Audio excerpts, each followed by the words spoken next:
Hello, good morning. Yan, trouble tayo. Leak yung ano niya, compressor. May leaking kaya walang lamig. Ayan. Fix natin ito. Yan. Bali ang ginawa ko, Wala na yung ano yun. Malaking gulong. lagyan ko lang ng oil yung compressor. Saka pinagsan ko ng oil yung pressure ng compressor.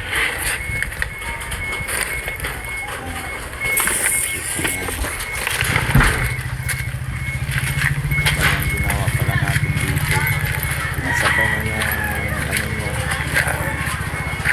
busina kasi ayaw na ito ng busina daw. Saka nagpalit na rin tayo ng spark plug nito. Ang pingon sa kwarta, ganito niya sa Padilla, ano na ka siya niya ba? Top over for Overhead. gusto ng may-ari kasi kailangan overhead na sila, pero ang problema ayaw makakita yung polo pakatuloy. Pingon sa CBC kasi. Tuyo ka ba? Ha? Wala? Daming tagas na nagkalat. Kaya ang ginawa namin, ibaba namin yung buong makina nito, pati yung transmission. Bangga? Bangga siya? Skakayintang. So, ang ginawa ko lang dito, nandito lang tayo ng ano dito, yung isipit. Pinalitan, replace pala. Kasi risk yung mga ano natin, tropang ikan ito, hindi nila nakuha. Pinalitan na ng bagong motor pan kasi ayaw daw mismo. Handa yung mga fuel ko. Scan natin dito. Ang lumabas, isipit.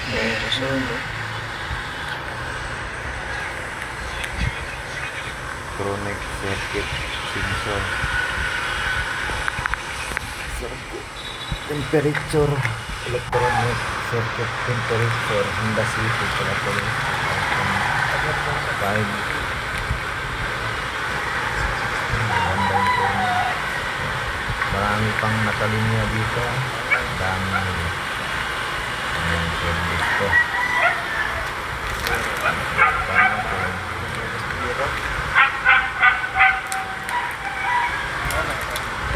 Kaya fix na yun, ayos na yun. Nakabili yung ano, customer. Yung bagong ACT sensor. Goods na yan. Kaya dito naman, nag-i-scan tayo dito. Ayun, lumabas. Yung bangga yan, English. Ayaw na mag-start. Ang dami nakikita ng trouble.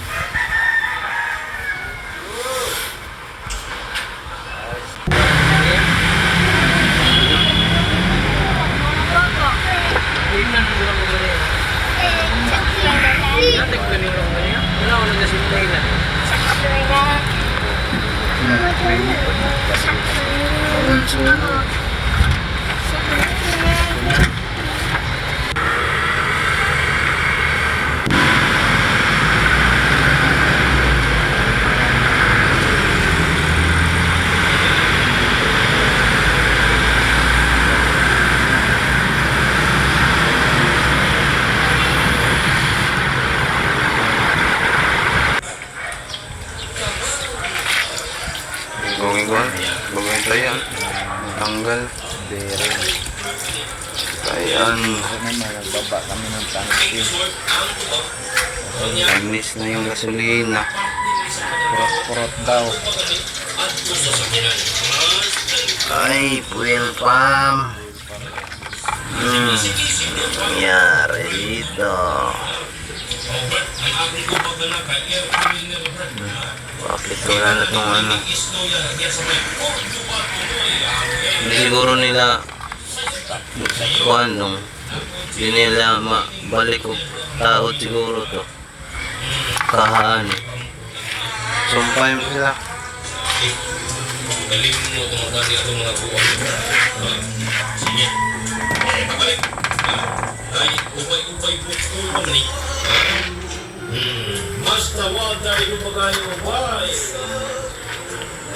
Listen.